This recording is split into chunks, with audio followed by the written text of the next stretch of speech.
Bienvenidos amigos, nuevo video de Loro Cinema, reseña con spoilers del capítulo 8 de The Last of Us. En este video les voy a estar dando mis impresiones desde el punto de vista de alguien que no ha jugado el juego y que está viendo esta serie como un fan de los mundos post-apocalípticos y de la ciencia ficción. Antes que nada, como les digo siempre, recuerden darle like a este video porque va a ayudar muchísimo a que se difunda en YouTube y que llegue a más personas.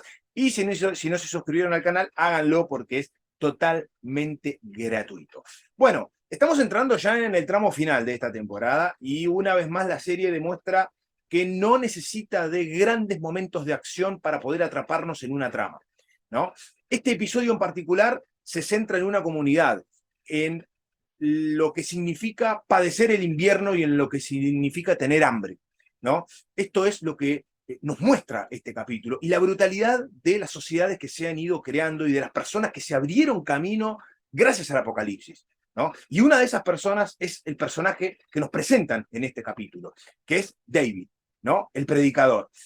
Hay en este tipo de historias personajes y comunidades que entran y salen del relato. Lo hemos visto muchísimo en Walking Dead, aunque en Walking Dead se sostuvo en demasía, porque los capítulos eran no más extensos en cuanto a la durabilidad, pero sí la temporada tenía muchos más capítulos, entonces las comunidades y los personajes que entraban en el relato se sostenían muchos más en muchos episodios. Esto no pasa en esta serie. En esta serie, todas las historias que nos han contado fuera de la trama principal o fuera del relato principal de Joel y de Ellie, entraron y salieron en cada uno de los episodios que hemos visto. Y está tan bien contada la historia que no es necesario que se extienda en más de un capítulo, ¿no? Esto es uno de los grandes aciertos que ha tenido este producto y que se sigue sosteniendo episodio a episodio, ¿no?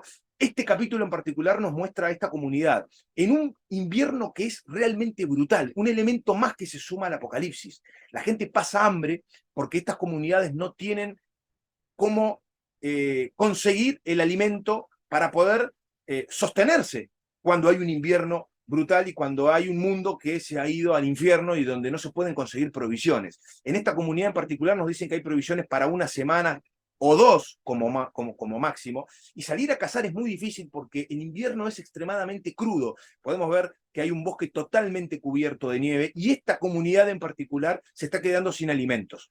Es muy impresionante, y no sé si ustedes lo notaron, todas las personas que forman parte de la comunidad dirigida por David están famélicos, están flacos, parecen zombies, ¿no? Aún no estando infectados, parecen zombies. Son zombies más parecidos a los de Walking Dead que a los zombies infectados que nos han mostrado en este capítulo. Y acá aparece la psicología de David, ¿no? Que se enfrenta directamente a Ellie. A ver, Ellie está tratando de salvarle la vida a Joel, ¿no? Un Joel que, como vimos la semana pasada, se está tratando de recuperar de la herida de bala, donde Ellie lo había cosido, pero donde, al no tener medicamentos, está sufriendo una infección. Y Ellie necesita no solamente alimento también, porque pasa hambre, al igual que Joel, sino que necesita urgentemente medicina para que Joel pueda salir adelante del posoperatorio, entre comillas, que vimos la semana pasada. ¿Cómo entra el personaje de David en todo esto? Bueno, David es el que lleva la palabra de Dios en esta comunidad y su palabra es incuestionable, ¿no? El resto de la comunidad vive bajo la sombra de este personaje, un personaje siniestro, realmente siniestro, que no duda en extenderle una mano a Ellie cuando ella mata a un venado, ¿no? Y se encuentran él y otro de los miembros de esta comunidad con ese venado malherido que les viene como anillo al dedo porque ellos necesitan comer desesperadamente, sino que es un personaje que utiliza la psicología para conseguir lo que quiere, utiliza las necesidades del otro para obtener lo que ellos necesitan. Hay algo que el capítulo se encargó de mostrarnos y que me parece que lo sugieren desde el primer momento y que es el canibalismo, ¿no? Yo no sé si ustedes lo notaron, yo lo que me di cuenta es que el episodio empieza a girar en una niña que perdió a su padre, después nos enteramos que ese padre fue asesinado por Joel en capítulos anteriores, pero hay algo que David dice ante una pregunta de la niña: ¿cuándo vamos a sepultar a mi padre? ¿No? A lo que David dice: no podemos sepultarlo hasta que no se derrita la nieve. Algo que puede tener su lógica, pero que inmediatamente ante los ojos de un pueblo que está pasando hambre, lo primero que el capítulo sugiere es que algo pasó con ese cuerpo, ¿no? Algo pasó con ese cuerpo. El episodio se encarga de mostrarnos primeros planos de la comida, constantemente, de los pedazos de carne.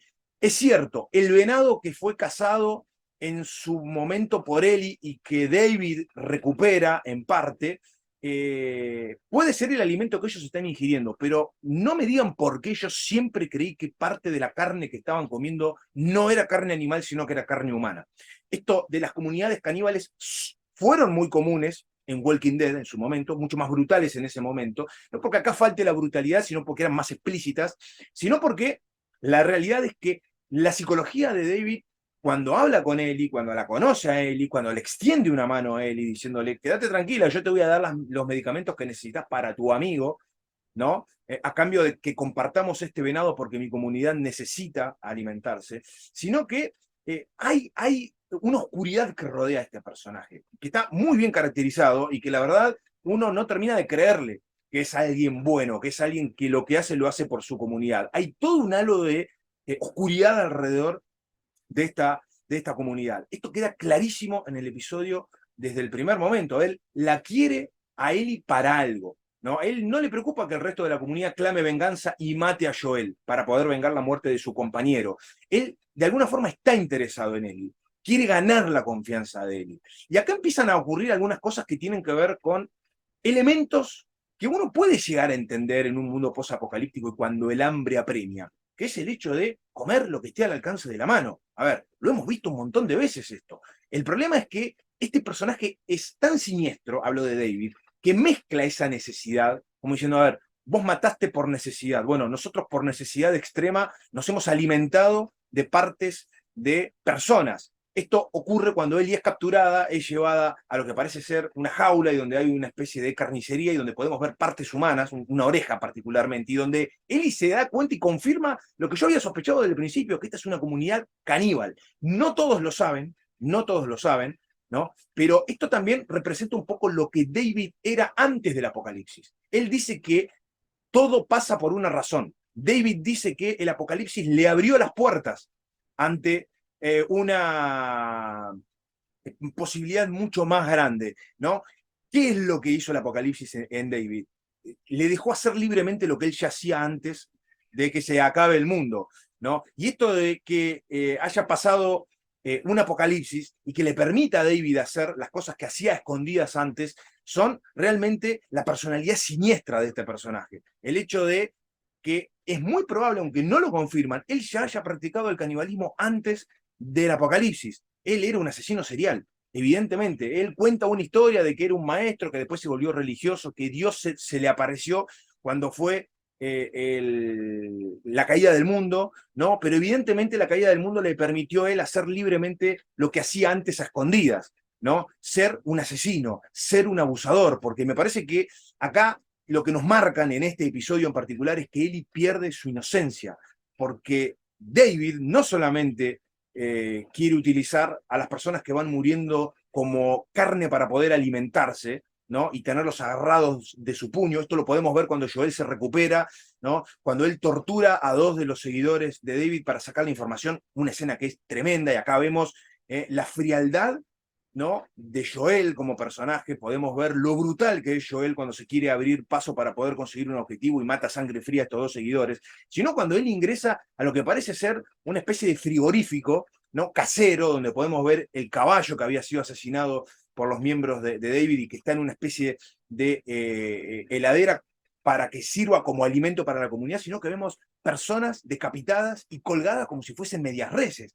Una de las escenas más brutales del capítulo, lo que confirma obviamente que es una comunidad caníbal. Pero después está la parte del enfrentamiento entre David y Ellie. Una Ellie que tiene que hacer lo que sea necesario para salvar su vida ante alguien que quería abusar de ella, claramente, claramente. Por eso hablo de la pérdida de la inocencia, más allá de la personalidad de Ellie y de que es alguien que se crió y que creció en el mundo post-apocalíptico. Esto la hizo más dura, la hizo más resistente, pero nunca sos resistente ante este tipo de monstruos. Y esto es lo que representa David, un monstruo absoluto. Y creo que su monstruosidad no es solo por ser un caníbal, sino por querer aprovecharse sexualmente de ella. Esto quedó clarísimo en el episodio. La quiso endulzar a ella para poder tenerla como su juguete sexual. Esto es lo que yo entendí y esto es desesperante, porque se quiebra totalmente Ellie cuando se encuentra al final con Joel. Y esto demuestra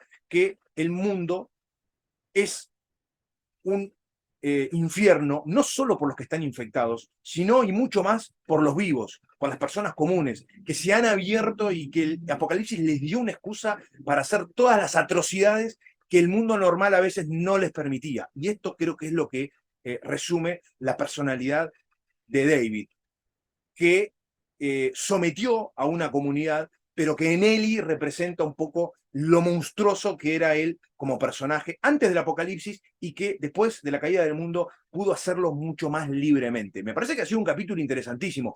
No hemos tenido infectados, no hemos tenido grandes momentos de acción. Los capítulos son como más pequeños, a ver, duran 50 minutos, pero son historias más chicas, ¿no? Y creo yo que son sólidas, aún no habiendo acción, probablemente menos acción que en el juego, esto se lo dejo a ustedes si es que lo han jugado, pero por lo que he leído por ahí, el juego tiene mucha más acción, ¿no? Y el capítulo lo que hace es centrarse en historias más pequeñas, pero no menos brutales, como en este caso. Hemos tenido historias de amor, historias románticas, ¿no?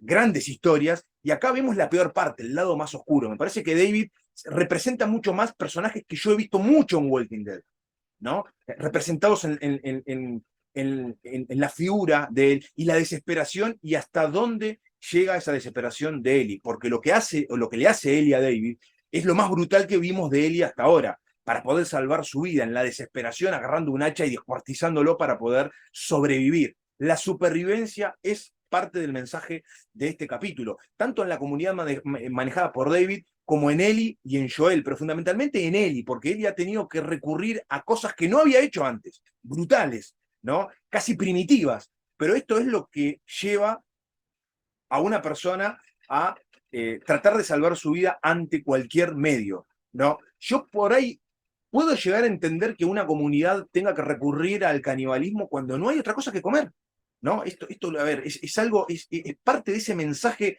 que David dice, a ver, es cierto, cuando una comunidad no tiene nada que comer, recurre a cosas desesperadas, pero no como nos lo muestran a David. El personaje de David es mucho más siniestro, ¿no? Y esconde una doble cara total. Otro elemento que me pareció interesante y que define un poco la locura de David es cómo él pone como ejemplo el Cordyceps, ¿no? El hongo, cómo él admira al hongo, cómo el hongo logró su supervivencia y cómo el hongo pelea para ser libre. Bueno, esa es un poco la excusa que él pone para forjar a su comunidad. Una locura absoluta, ¿no? Un hongo que no tiene conciencia.